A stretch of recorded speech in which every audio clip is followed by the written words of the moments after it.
Bienvenue sur notre chaîne dédiée aux génies méconnus qui ont changé le cours de l'histoire.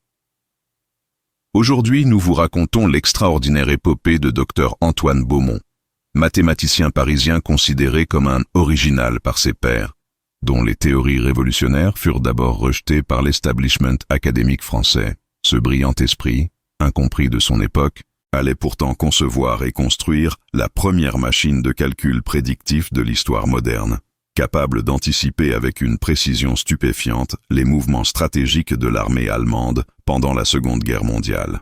Cette histoire vraie de 1939-1942 nous révèle comment un homme seul, armé de ses seules connaissances mathématiques et d'une intuition géniale, a réussi à percer les secrets de la machine de guerre nazie grâce à une invention qui préfigurait nos ordinateurs modernes. Beaumont nous enseigne que les plus grandes découvertes naissent souvent de l'obstination de ceux qui osent penser différemment. N'oubliez pas de vous abonner à notre chaîne pour découvrir d'autres récits fascinants de génies français méconnus. Mettez un pouce bleu si cette introduction vous a intrigué et laissez-nous un commentaire en nous indiquant de quel pays et de quelle ville vous regardez cette vidéo. Votre soutien nous encourage à continuer de mettre en lumière ces héros de l'intelligence française. Préparez-vous à découvrir comment un mathématicien raté est devenu le prophète secret de la victoire alliée.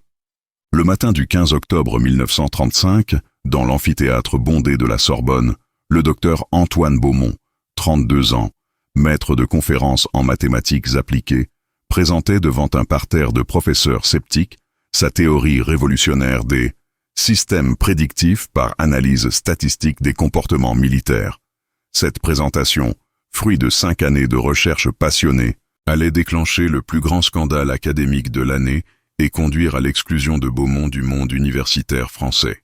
« Messieurs, déclara-t-il avec l'assurance tranquille qui le caractérisait, les mouvements d'armée obéissent à des lois mathématiques précises. Avec suffisamment de données et les bons algorithmes, nous pouvons prédire les décisions stratégiques de n'importe quel état-major. » Beaumont n'était pourtant pas un marginal de l'université. Diplômé major de l'école normale supérieure, docteur en mathématiques à 24 ans avec une thèse remarquée sur les équations différentielles, il semblait promis à une brillante carrière académique traditionnelle. Fils d'un horloger de précision du Marais parisien, il avait hérité de son père cette passion pour les mécanismes complexes et cette obsession de la précision qui allait caractériser ses recherches futures. « Les nombres ne mentent jamais », répétait-il souvent. Contrairement aux hommes, ils obéissent à des lois immuables qu'il suffit de découvrir. Sa fascination pour l'application des mathématiques aux sciences militaires était née durant son service militaire obligatoire en 1925, effectué comme sous-lieutenant au 2e bureau de l'état-major général.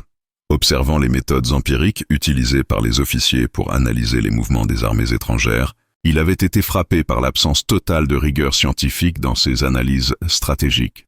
Ces hommes raisonnent comme des joueurs d'échecs intuitifs, notait-il dans son journal personnel, alors que les guerres modernes sont des équations complexes à résoudre méthodiquement. Dès son retour à la vie civile, Beaumont avait commencé à développer ses théories en secret, collectant obsessionnellement toutes les données disponibles sur les campagnes militaires depuis Napoléon. Il transforma progressivement son modeste appartement du quartier latin en véritable laboratoire de recherche, les murs disparaissant sous les cartes, graphiques et équations qui matérialisaient sa quête de la formule parfaite de la guerre moderne. Sa gouvernante, Madame Dubois, témoignait plus tard « Monsieur Antoine travaillait jour et nuit, couvert de chiffres comme un alchimiste moderne, cherchant la pierre philosophale. » La théorie de Beaumont reposait sur une hypothèse révolutionnaire. Chaque commandant militaire, malgré son libre arbitre apparent, était inconsciemment influencé par sa formation, son expérience, sa psychologie et les contraintes logistiques de son armée. En analysant statistiquement ces facteurs, combinés aux données géographiques, météorologiques et politiques, il devenait possible de calculer la probabilité de chaque décision tactique. Un général prussien éduqué selon la doctrine Clausewitz, expliquait-il, réagira différemment d'un officier français formé à l'école de guerre, dans 85% des situations identiques. Cependant, cette approche scientifique de l'art militaire heurtait frontalement les conceptions traditionnelles de l'establishment français. Le général Weygand, alors président du Conseil supérieur de la guerre, avait déclaré publiquement que « la guerre est un art, pas une science, et les batailles se gagnent par le génie ». pas par les équations. Cette hostilité de la hiérarchie militaire trouvait un écho dans le monde universitaire, où les mathématiciens purs considéraient les travaux de Beaumont comme une dérive regrettable vers l'application pratique. La présentation de 1935 à la Sorbonne marqua le point de rupture définitif avec l'Académie française. Quand Beaumont dévoila ses premières prédictions concrètes, notamment l'annonce que l'Allemagne déclencherait une guerre européenne entre 1939 et 1941, en commençant par l'Est, un tollé général s'éleva dans l'amphithéâtre. Le professeur Dumont, doyen de la faculté des sciences, l'interrompit brutalement. « Monsieur Beaumont, vos fantaisies relèvent de la diseuse de bonne aventure, pas de la recherche universitaire. Cette mascarade a assez duré. » L'humiliation publique qui s'ensuivit fut terrible pour le jeune mathématicien. Ses collègues l'évitaient dans les couloirs, ses étudiants désertèrent ses cours, et l'administration universitaire multipliait les pressions pour l'inciter à démissionner. « Il me traite de charlatan », confiait-il amèrement à son ami d'enfance Jacques Mercier, « mais ils verront bien quand mes prédictions se réaliseront. La vérité mathématique triomphe toujours de l'ignorance institutionnelle. » Cette foi inébranlable en ses théories allait le soutenir durant les années difficiles qui l'attendaient. En juin 1936, contrainte et forcée, Beaumont présenta sa démission de l'Université française, officiellement, pour se consacrer à des recherches personnelles. Cette rupture avec le monde académique, bien que douloureuse, allait paradoxalement libérer son génie créateur des contraintes institutionnelles et lui permettre de développer ses idées révolutionnaires sans entrave. « Puisque la France officielle ne veut pas de mes services, déclara-t-il solennellement à sa famille réunie, je travaillerai pour la France éternelle. » Sa retraite forcée du monde universitaire coïncidait tragiquement avec la montée des tensions en Europe et l'arrivée au pouvoir d'Adolf Hitler en Allemagne. Observant depuis son exil volontaire l'évolution de la situation politique européenne, Beaumont voyait avec une lucidité douloureuse se confirmer ses prédictions les plus pessimistes. « Mes calculs étaient justes », notait-il dans son journal en mars 1936, en apprenant la remilitarisation de la Rhénanie. L'Allemagne suit exactement la trajectoire que mes équations avaient prévue. Si seulement il m'avait écouté. Déterminé à prouver la validité de ses théories et à servir son pays malgré le rejet officiel, Beaumont entreprit alors la construction de la machine qui allait révolutionner l'art de la guerre moderne.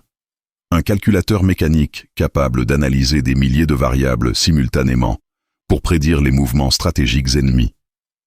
Cette invention, née de l'obstination d'un génie méconnu, allait bientôt changer le cours de la Seconde Guerre mondiale.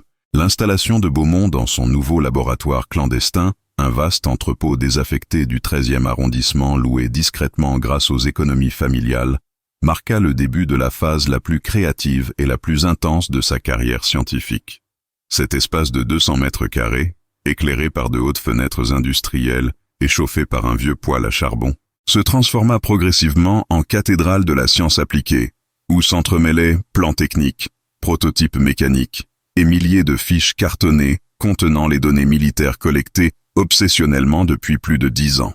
La conception de sa « machine analytique stratégique », nom qu'il donna officiellement à son invention, s'inspirait des travaux pionniers de Charles Babbage sur la machine analytique du XIXe siècle, mais les dépassait largement par sa sophistication et sa spécialisation militaire. Beaumont avait étudié minutieusement les machines à calculer existantes, des additionneuses Burroughs aux tabulatrices Hollerith utilisées par les administrations, pour en comprendre les principes et imaginer une version révolutionnée adaptée à l'analyse des données stratégiques.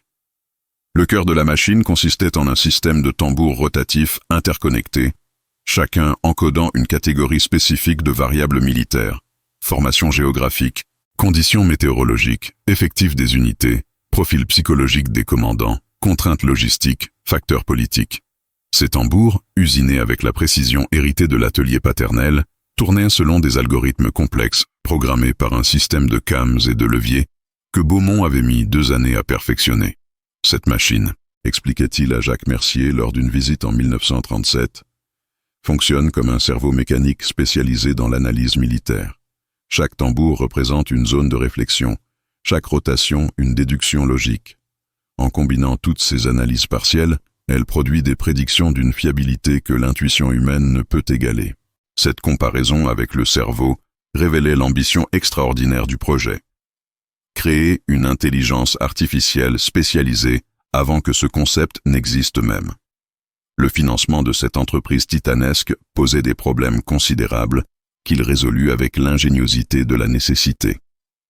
Beaumont vendit progressivement tous ses biens personnels, hypothéqua l'héritage familial et accepta même quelques missions de consultation mathématique pour des entreprises privées afin de financer l'achat des matériaux et équipements nécessaires.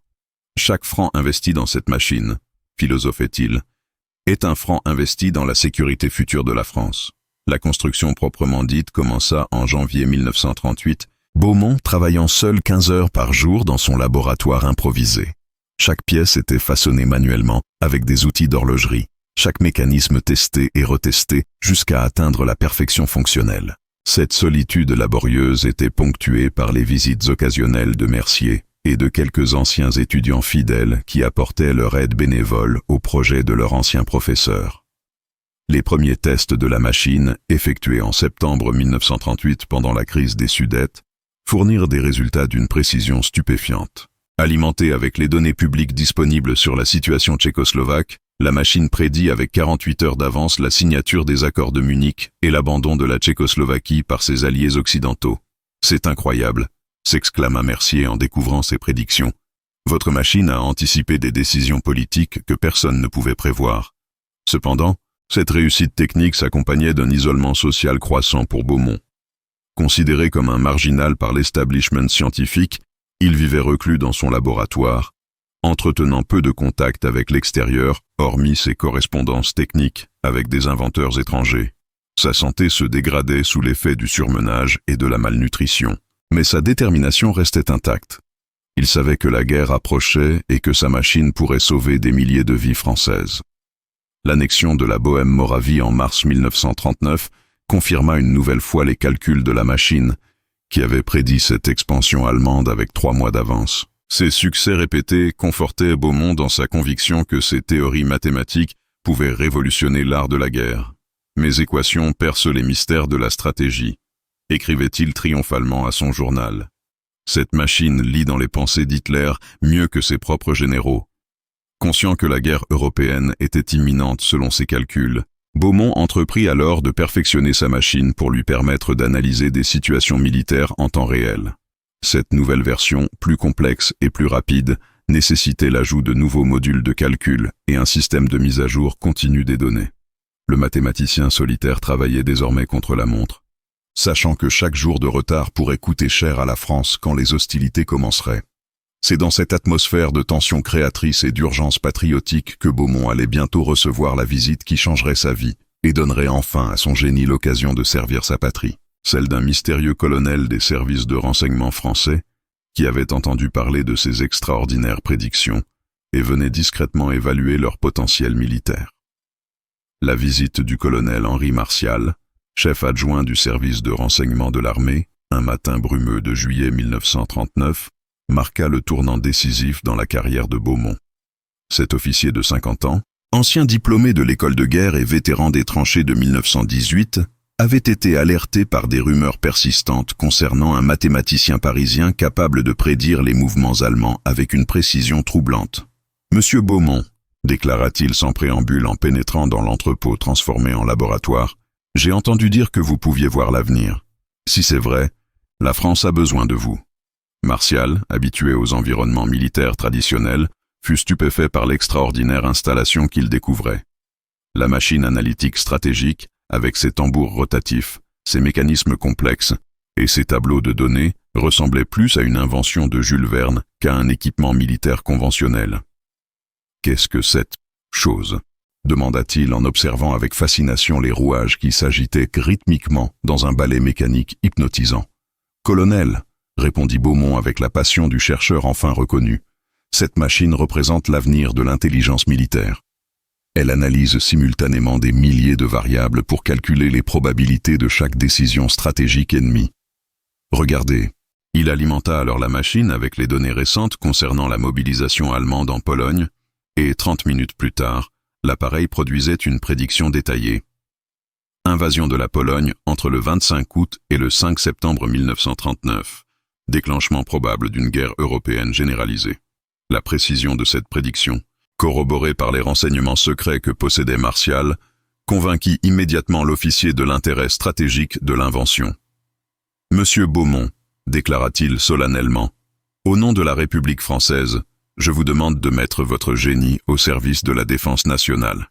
Nous vous offrons les moyens de développer votre invention dans les meilleures conditions. » Cette proposition officielle, après 3 années d'isolement, émut profondément le mathématicien qui y voyait enfin la reconnaissance de ses travaux.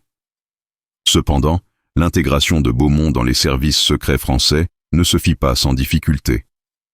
L'establishment militaire traditionnel, habitué aux méthodes empiriques d'analyse, accueillait avec scepticisme ces méthodes révolutionnaires qui remettaient en question des siècles de tradition stratégique. Le général Gamelin lui-même, informé de l'expérience, déclara prudemment « Si ces calculs peuvent nous aider, utilisons-les. Mais gardons-nous de remplacer le jugement militaire par des machines. » L'installation secrète de Beaumont et de sa machine dans les sous-sols du ministère de la Guerre, rue Saint-Dominique, fut organisée dans le plus grand secret durant l'été 1939. Un laboratoire spécialement aménagé, équipé d'alimentation électrique stabilisée et de systèmes de communication sécurisés, permit d'optimiser les performances de la machine analytique. Une petite équipe de cryptographes et d'analystes militaires fut affectée à l'assistance du mathématicien, créant la première cellule d'intelligence artificielle militaire de l'histoire française. Les premiers succès opérationnels ne tardèrent pas. Le 1er septembre 1939, quand les divisions allemandes franchirent la frontière polonaise exactement comme l'avait prédit la machine, l'état-major français prit brutalement conscience de la valeur stratégique de cet outil extraordinaire. Beaumont avait raison, admit le colonel Martial dans son rapport confidentiel. Sa machine semble capable de lire dans les pensées d'Hitler et de son état-major. Nous tenons peut-être là l'avantage décisif pour gagner cette guerre. L'analyse de la campagne de Pologne par la machine révéla des enseignements tactiques cruciaux que l'état-major français put exploiter pour préparer ses propres défenses. La vitesse foudroyante de la Blitzkrieg, l'utilisation coordonnée des chars et de l'aviation, les nouvelles tactiques de percement, tous ces éléments furent décortiqués par les algorithmes de Beaumont, avec une précision qui permit d'adapter la doctrine française en conséquence. Cette machine, observait admirativement le capitaine Dubois, adjoint de Martial, nous donne une longueur d'avance sur les Allemands. Cependant, le succès de ces prédictions confrontait Beaumont à un dilemme moral terrible. Ses calculs indiquaient clairement que la France, malgré ses préparatifs, était destinée à subir une défaite catastrophique au printemps 1940. « Ma machine ne ment pas », confiait-il amèrement à Martial, « mais elle m'annonce une catastrophe que je ne sais comment éviter. C'est le paradoxe tragique du prophète, voir la vérité sans pouvoir la changer. » Cette prescience douloureuse alimentait l'acharnement de Beaumont à perfectionner sa machine pour qu'elle puisse non seulement prédire les mouvements ennemis, mais aussi calculer les contre-mesures optimales pour les contrer. « Si mes équations peuvent prévoir la défaite, se répétait-il obsessionnellement, elles peuvent aussi calculer la victoire. Il suffit de trouver les bonnes variables. » Cette quête acharnée de la solution mathématique à la crise française allait l'amener à développer des fonctionnalités encore plus révolutionnaires pour sa machine. Durant l'automne 1939, dans l'atmosphère tendue de la drôle de guerre, Beaumont travaillait jour et nuit à l'amélioration de son invention, conscient que le temps pressait et que l'avenir de la France dépendait peut-être de ses calculs. Cette pression extraordinaire allait révéler toute l'ampleur de son génie mathématique et transformer son invention en arme secrète d'une efficacité redoutable. L'hiver 1939-1940 fut marqué par une intensification dramatique du travail de Beaumont, qui perfectionnait fébrilement sa machine pour affronter la tempête militaire qu'elle annonçait implacablement. Dans son laboratoire souterrain éclairé en permanence, le mathématicien avait développé une nouvelle version de son calculateur, équipé de modules spécialisés dans l'analyse des tactiques de Blitzkrieg et des stratégies de guerre mobile que l'état-major allemand semblait préparer. Cette guerre sera différente de 1914, prévenait-il constamment ses collègues militaires. Mes calculs indiquent une révolution tactique que nos généraux ne comprennent pas encore. Les prédictions de la machine concernant l'offensive allemande du printemps se précisaient de semaine en semaine, révélant un plan d'attaque d'une audace inouïe qui contournait la ligne Maginot par les Ardennes belges. Cette stratégie, contraire à toutes les doctrines militaires classiques, était pourtant confirmée par les algorithmes de Beaumont avec une constance troublante.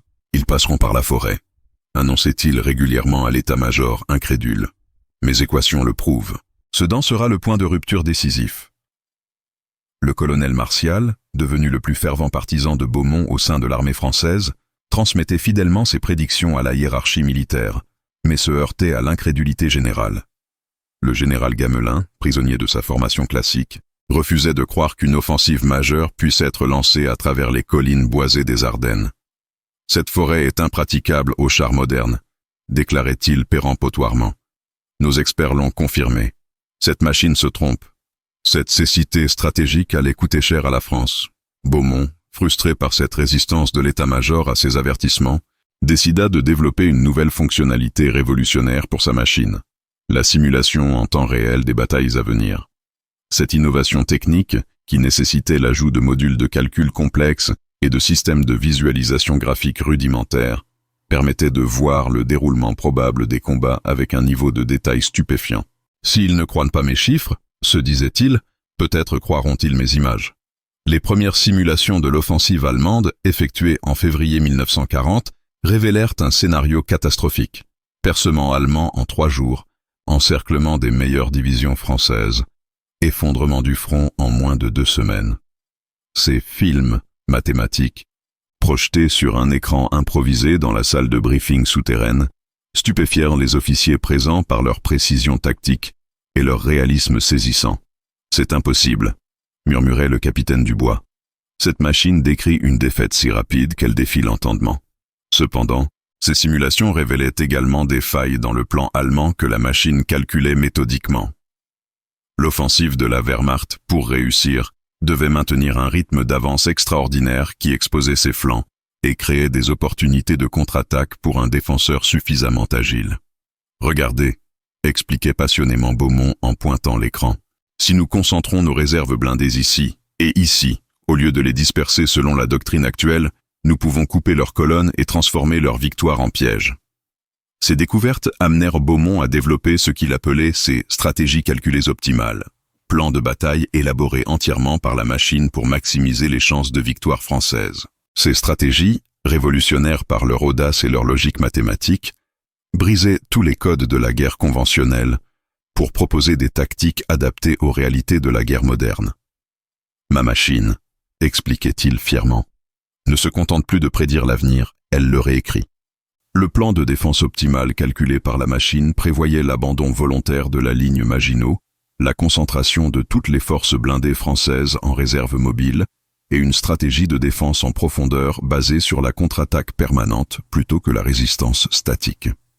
Cette approche, diamétralement opposée à la doctrine française officielle, horrifiait les généraux traditionalistes, mais fascinait quelques officiers visionnaires comme le colonel de Gaulle, qui venait parfois assister aux démonstrations de Beaumont. « Votre machine résonne comme un joueur d'échecs génial », observait de Gaulle après une séance particulièrement impressionnante. Elle sacrifie des pièces mineures pour créer des positions gagnantes. C'est exactement l'état d'esprit qu'il faudrait à nos généraux. Cette approbation d'un des rares stratèges innovants de l'armée française encourageait Beaumont à persévérer malgré l'hostilité de l'establishment militaire. Le 10 mai 1940, quand l'offensive allemande se déclencha exactement selon les prédictions de la machine, attaque par les Ardennes, percement à Sedan, encerclement par Abbeville, l'état-major français prit enfin conscience de la valeur prophétique de l'invention de Beaumont. Mais il était déjà trop tard pour appliquer les contre-stratégies calculées. La bataille de France était perdue avant d'avoir véritablement commencé, victime de la cécité stratégique de ses dirigeants.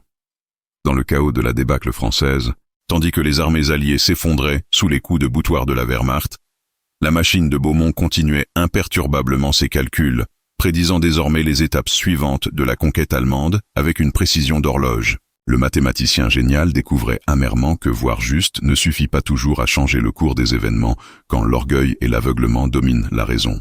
La débâcle de juin 1940 plongea Beaumont dans le désarroi le plus complet, non pas à cause de la défaite française qu'il avait prédite, mais parce qu'elle validait tragiquement ses théories tout en révélant l'impuissance de la science face à l'aveuglement humain. Dans son laboratoire souterrain du ministère de la Guerre, devenu soudain inutile et dérisoire, il contemplait sa machine silencieuse, en se demandant à quoi servait de pouvoir prédire l'avenir si personne n'acceptait d'en tenir compte. « J'ai créé une Cassandre mécanique », écrivait-il amèrement dans son journal, condamné comme la prophétesse antique à annoncer des vérités que nul ne veut entendre. L'évacuation précipitée du gouvernement français vers Bordeaux créa une situation chaotique qui permit à Beaumont de sauver sa machine de la destruction ou de la capture allemande. Le colonel Martial, fidèle jusqu'au bout, organisa secrètement le démontage et l'évacuation de l'invention vers un château isolé en Dordogne, propriété familiale de Beaumont où elle pourrait être cachée en attendant des jours meilleurs. « Votre machine, déclara solennellement l'officier, représente peut-être notre seul espoir de comprendre les intentions allemandes. Il faut absolument la préserver. » Le remontage de la machine analytique stratégique dans les caves voûtées du château de Beaumont prit plusieurs semaines durant l'été 1940, compliqué par l'absence d'électricité stable et la nécessité de maintenir le secret absolu sur ses opérations. Beaumont travaillait seul, aidé occasionnellement par quelques fidèles, reconstituant patiemment son chef-d'œuvre dans la clandestinité. Cette période de reconstruction forcée lui permit de perfectionner encore certains mécanismes et d'ajouter de nouvelles fonctionnalités adaptées à l'analyse de l'occupation allemande. Dès septembre 1940, la machine recommença à fonctionner et ses premières analyses de la situation sous l'occupation révélèrent des perspectives troublantes. Les calculs de Beaumont indiquaient que Hitler, contrairement aux apparences, ne considérait pas la victoire française comme définitive et préparait déjà d'autres offensives majeures. L'Allemagne ne s'arrêtera pas, prédisait la machine avec une constance inquiétante. Invasion de l'Angleterre probable en 1941, puis attaque de l'Union soviétique. Cette guerre ne fait que commencer. Ces prédictions, transmises discrètement à Londres par l'intermédiaire de réseaux de résistance naissants, attirèrent rapidement l'attention des services secrets britanniques. En octobre 1940, Beaumont reçut la visite clandestine du Major Thompson, officier de liaison du SOE, Special Operations Executive, qui venait évaluer la fiabilité de ses renseignements extraordinaires. « Monsieur Beaumont », déclara l'Anglais après une démonstration de la machine, « si vos prédictions sont exactes, vous pourriez changer le cours de cette guerre. » L'établissement d'une coopération secrète avec les Britanniques redonna un sens à la mission de Beaumont, qui retrouva sa motivation de servir la cause alliée malgré la défaite française. Sa machine, désormais alimentée par les renseignements collectés par les réseaux de résistance, produisait des analyses stratégiques d'une précision remarquable que Londres exploitait pour adapter sa propre stratégie de guerre. « Vos calculs, » confirmait Thompson lors d'une visite en novembre, « se révèlent plus fiables que nos meilleurs espions. Churchill lui-même étudie vos rapports. » La prédiction la plus spectaculaire de cette période concernait l'abandon du projet d'invasion de l'Angleterre, opération Seelöwe, au profit d'une attaque contre l'URSS. Dès décembre 1940, la machine calculait que Hitler modifierait radicalement sa stratégie pour attaquer à l'Est au printemps 1941, décision qui sembrait alors totalement irrationnelle. « Impossible », objectait Thompson. « Hitler ne commettra jamais l'erreur de Napoléon en ouvrant un second front. » Pourtant, l'analyse mathématique était formelle. L'idéologie nazie l'emporterait sur la logique stratégique.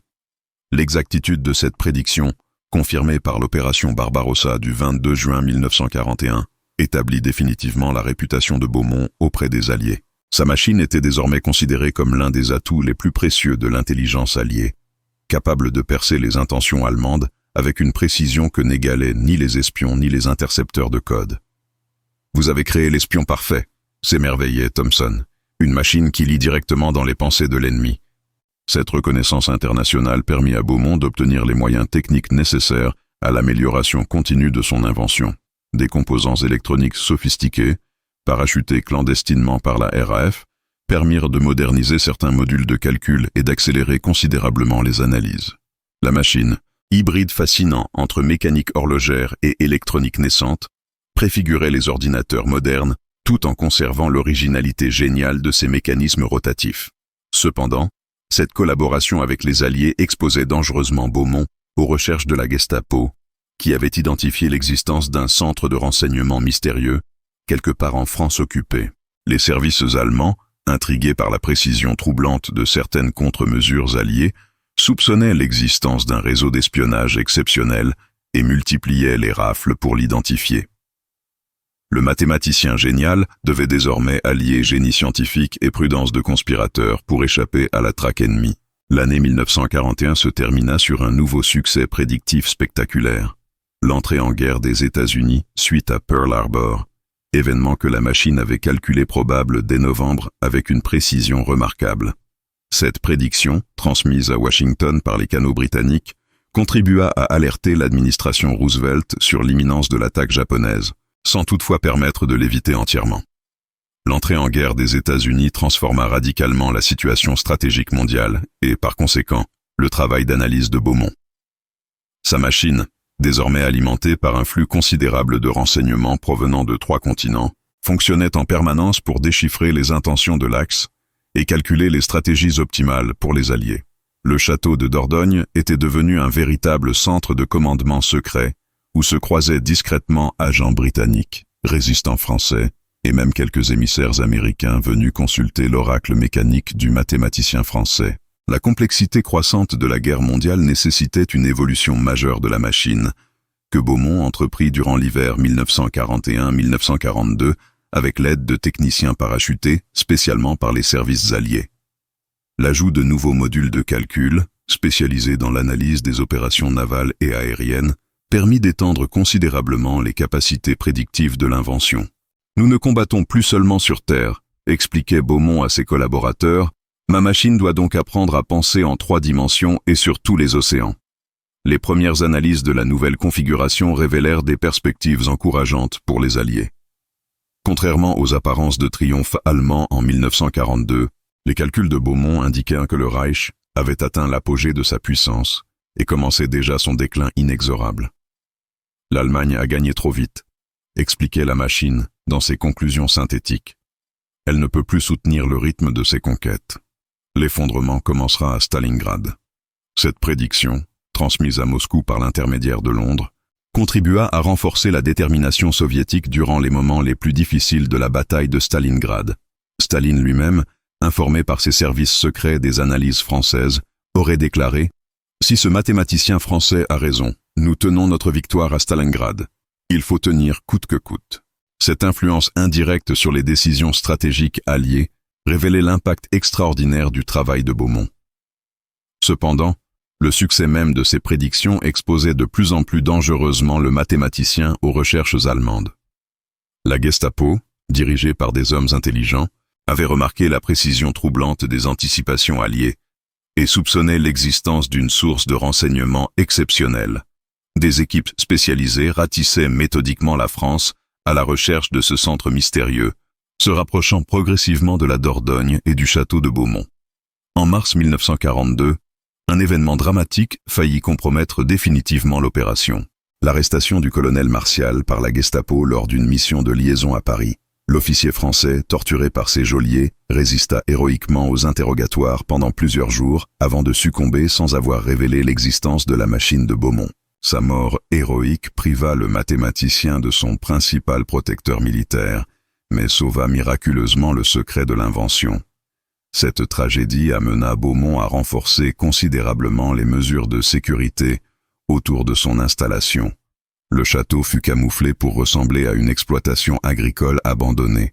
La machine fut démontée et dispersée dans plusieurs caches souterraines, et un système d'alerte sophistiqué fut installé pour détecter les approches suspectes.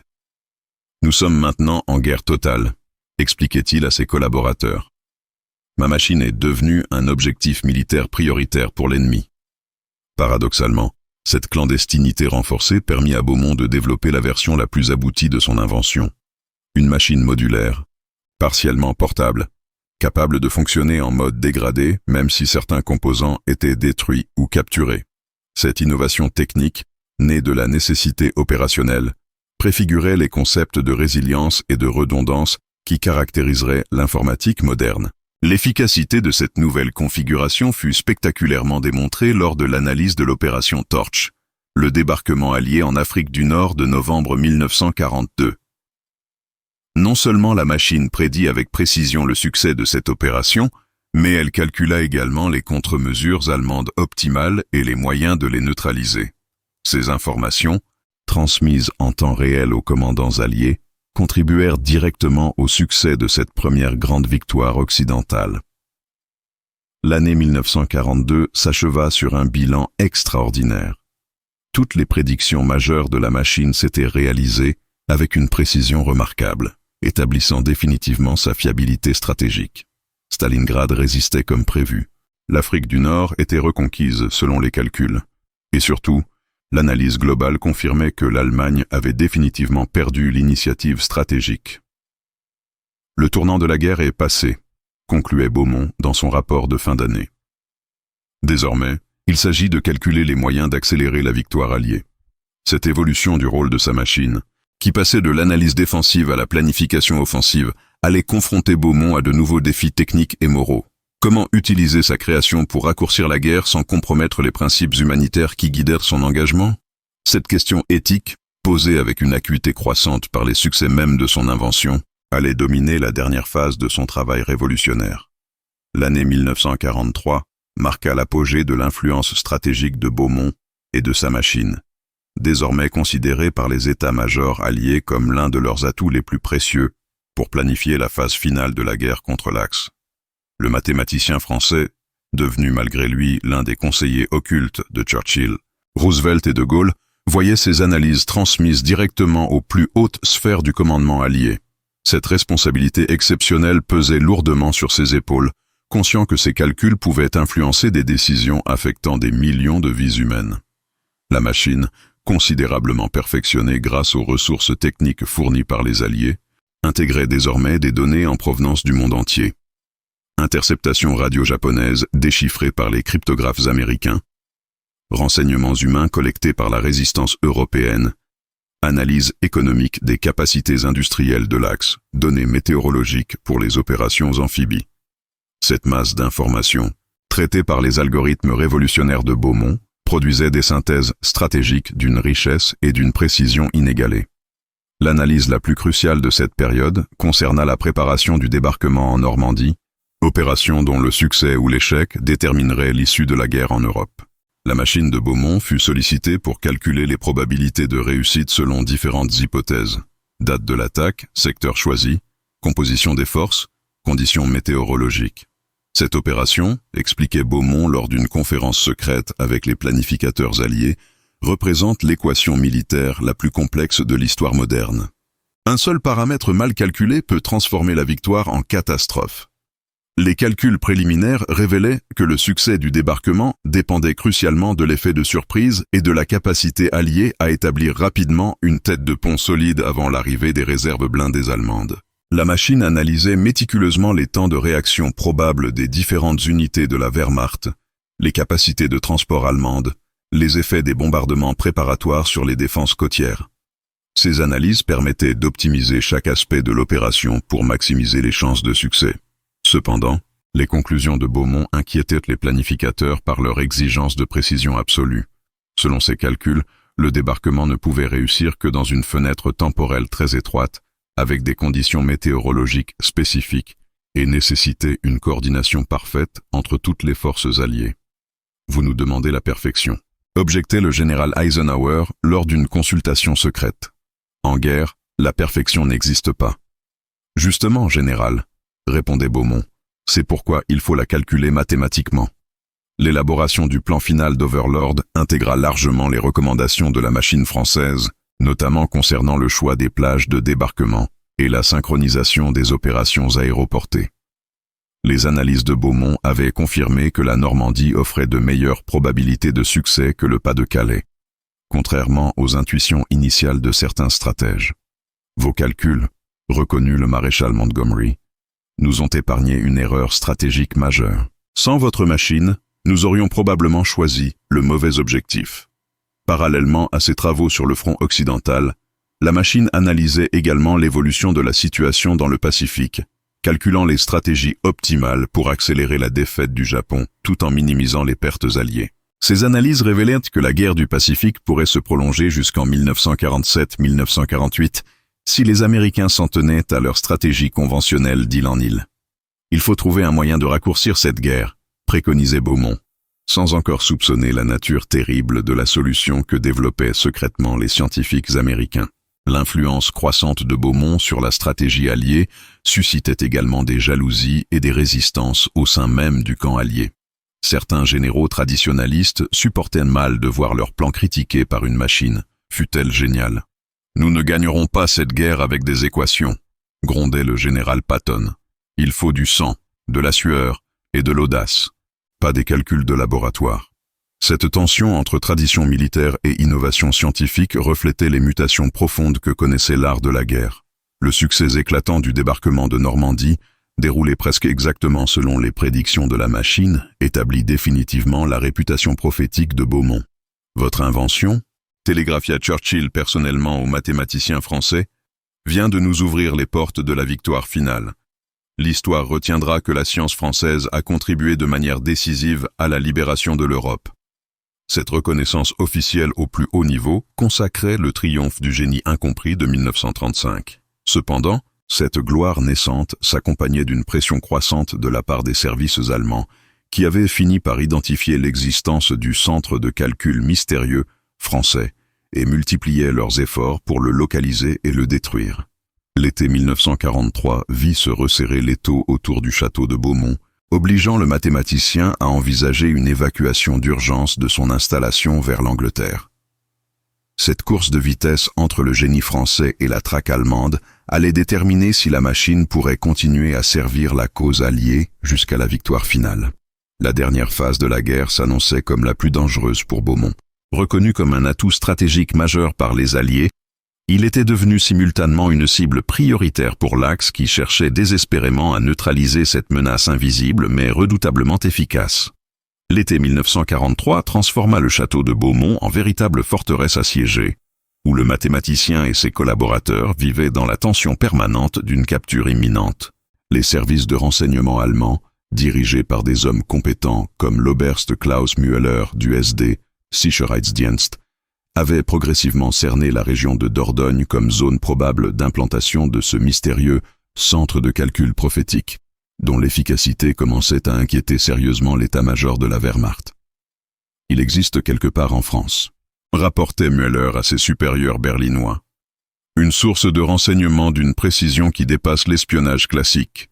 Nous devons la neutraliser à tout prix. » Beaumont, conscient de l'imminence du danger, accéléra fébrilement ses travaux sur ce qu'il considérait comme sa contribution ultime à l'effort de guerre, une analyse complète des stratégies optimales pour la phase finale du conflit européen.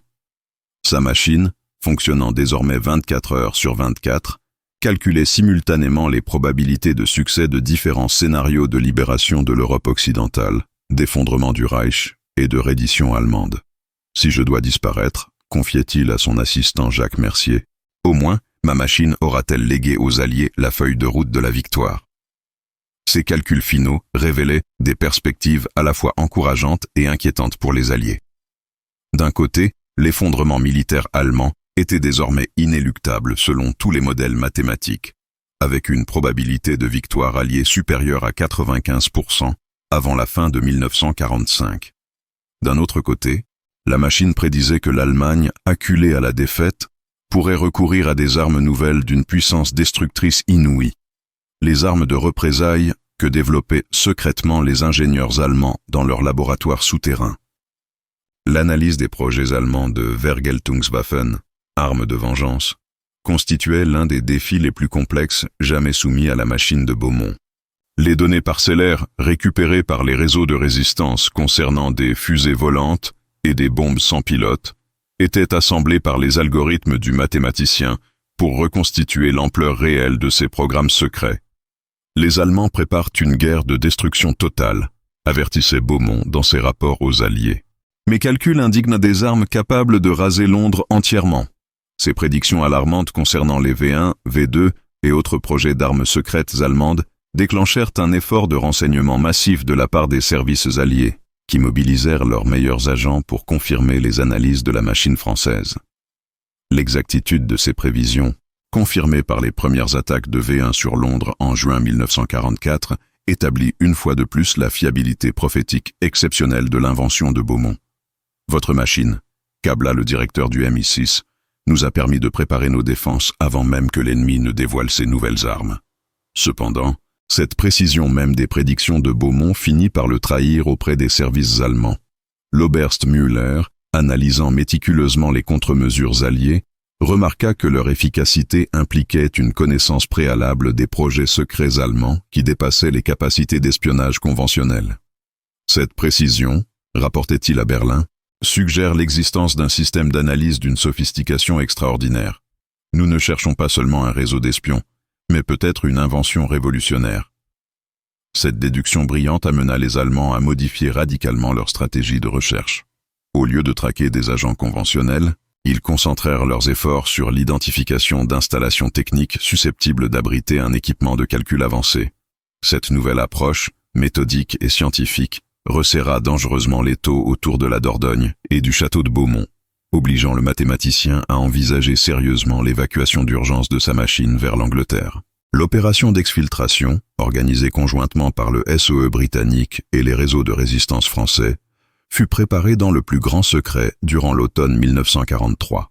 Un terrain d'atterrissage clandestin fut aménagé dans une clairière proche du château. Des équipes de démontage spécialisées furent parachutées pour démonter la machine en module transportable, et un Lysander de la RAF fut spécialement modifié pour embarquer les composants les plus délicats. « Nous ne sauverons peut-être pas tout », prévint le major Thompson, « mais nous préserverons l'essentiel de votre invention. » Le démontage de la machine analytique stratégique commença dans la nuit du 15 novembre 1943, dans une atmosphère de tension extrême où chaque bruit suspect pouvait annoncer l'arrivée des Allemands. Beaumont, le cœur serré, assistait au démembrement de son chef-d'œuvre, conscient qu'il voyait peut-être pour la dernière fois cette invention qui avait occupé les 10 meilleures années de sa vie. « C'est comme d'amputer son propre cerveau », murmurait-il en voyant les techniciens emballer soigneusement les tambours rotatifs et les mécanismes de calcul. L'évacuation elle-même fut dramatique. Alors que le Lysander britannique atterrissait dans la clairière pour embarquer Beaumont et les composants essentiels de sa machine, des phares allemands apparurent soudain à l'orée de la forêt. Une course de vitesse s'engagea entre les équipes d'évacuation et les soldats de la Wehrmacht, course que les Alliés remportèrent de justesse grâce au sacrifice héroïque de plusieurs résistants français qui retardèrent l'avance ennemie au prix de leur vie. L'avion britannique décolla sous les balles allemandes, emportant vers Londres Beaumont et l'âme de sa machine, tandis que les derniers défenseurs du château faisaient exploser les installations restantes pour éviter leur capture.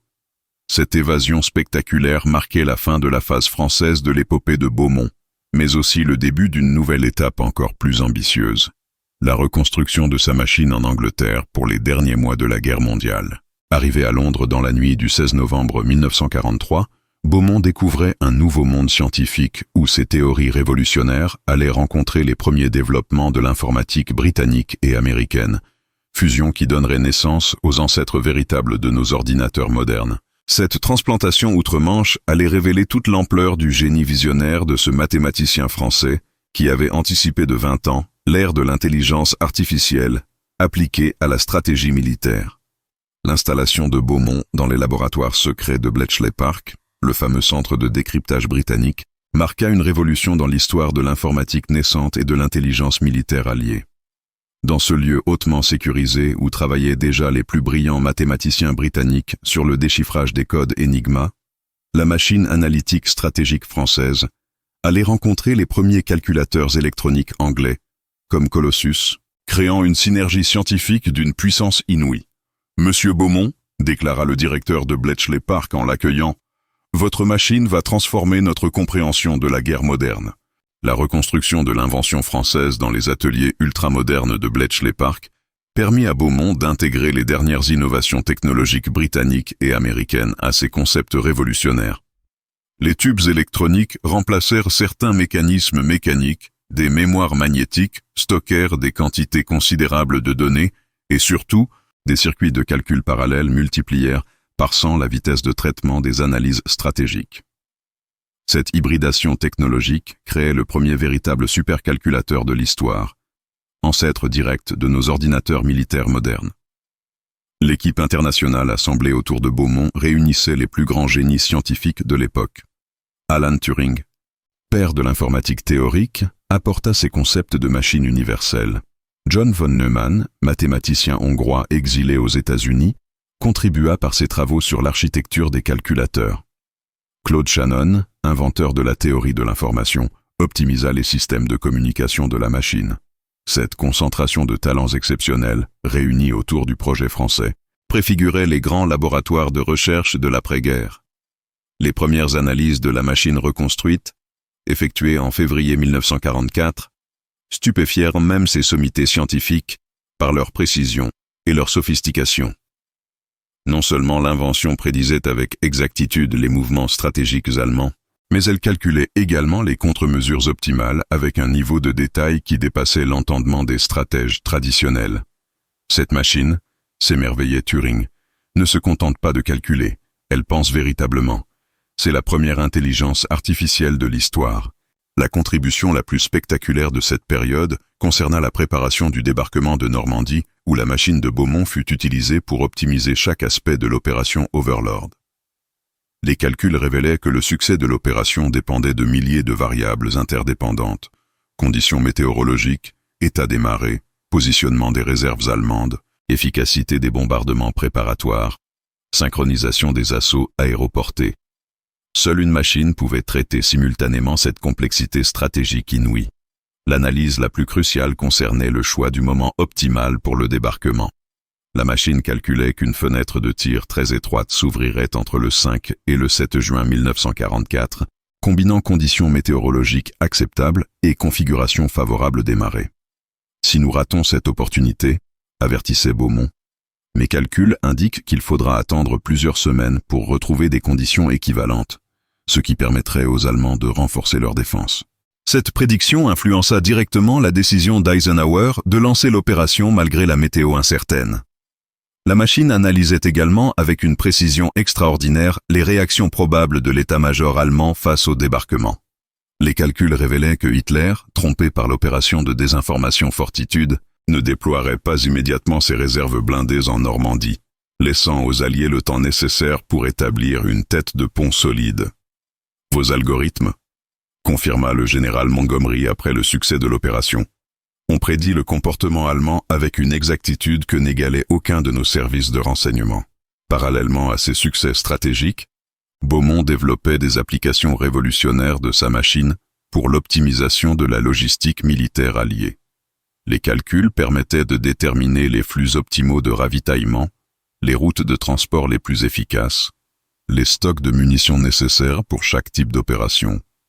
Cette révolution logistique, invisible mais cruciale, contribua directement à l'efficacité supérieure des armées alliées dans la phase finale de la guerre. L'impact de cette innovation dépassait largement le cadre militaire immédiat. Les méthodes développées par Beaumont pour traiter de grandes masses de données, optimiser des systèmes complexes et modéliser des comportements humains préfiguraient les applications civiles de l'informatique naissante. Votre machine, observait von Neumann, révolutionnera non seulement la guerre, mais toute la société moderne. Elle ouvre l'ère de la civilisation informatique. Cependant, cette puissance de calcul extraordinaire soulevait également des questions éthiques troublantes. La capacité de la machine à prédire et optimiser la destruction était si efficace qu'elle posait la question morale de l'utilisation de l'intelligence artificielle dans la conduite de la guerre. Nous créons un instrument de mort d'une efficacité redoutable, s'inquiétait parfois Beaumont.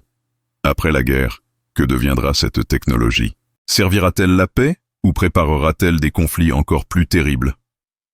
Cette préoccupation éthique s'intensifia quand Beaumont découvrit, par les canaux ultra-secrets américains, l'existence du projet Manhattan et le développement de l'arme atomique. Sa machine, consultée sur cette question, calculait que l'utilisation de ces nouvelles armes raccourcirait effectivement la guerre, mais ouvrirait une ère de terreur nucléaire aux conséquences imprévisibles.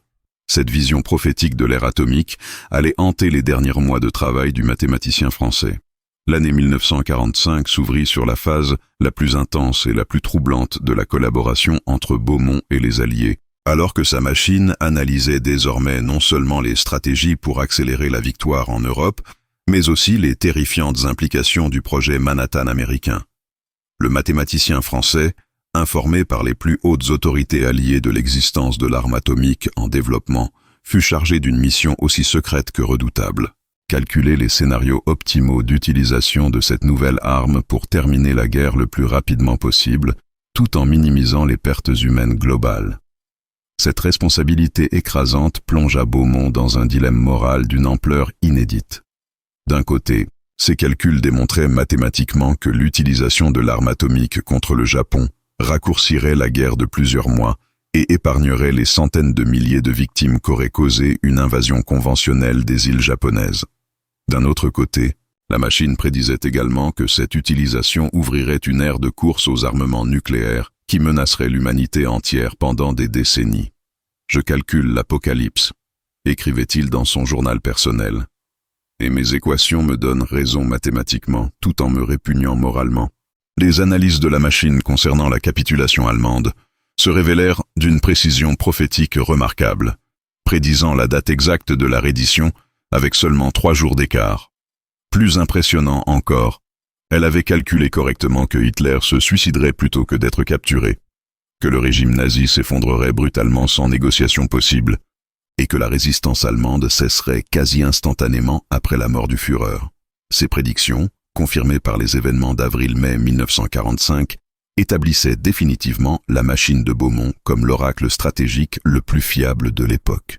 Cependant, c'est vers le Pacifique que se tournait désormais l'attention principale de Beaumont et de sa machine. L'analyse de la situation japonaise révélait un empire encore redoutablement organisé pour la résistance, capable de prolonger la guerre pendant des années si les Alliés s'en tenaient aux méthodes conventionnelles. Les calculs de pertes pour une invasion des îles principales du Japon étaient terrifiants.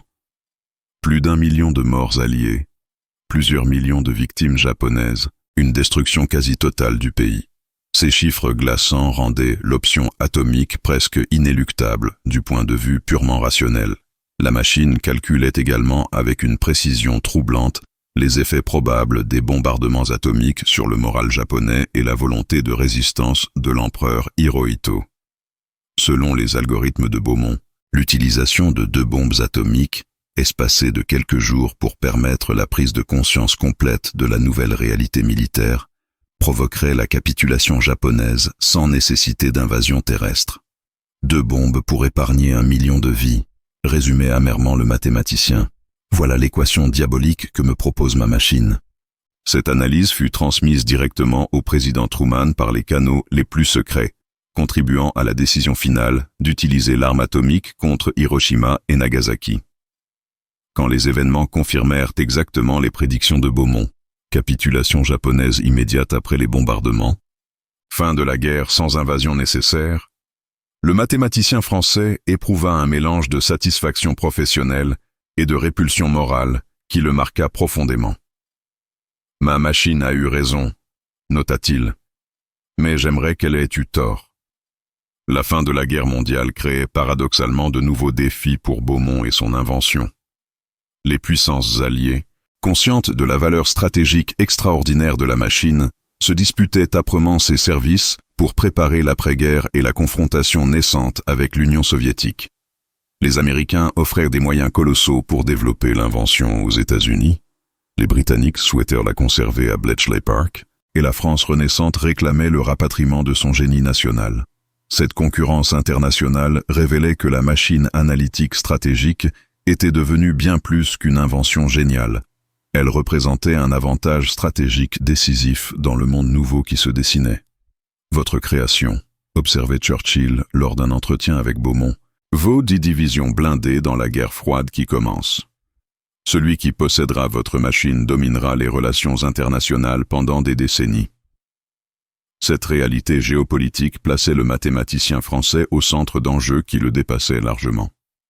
Beaumont lui-même, épuisé par 6 années de travail intensif et troublé par les implications éthiques de son invention, aspirait surtout à retrouver une existence normale et à développer les applications pacifiques de sa découverte. « J'ai créé cette machine pour servir la France en guerre », déclarait-il, « pas pour dominer le monde en paix.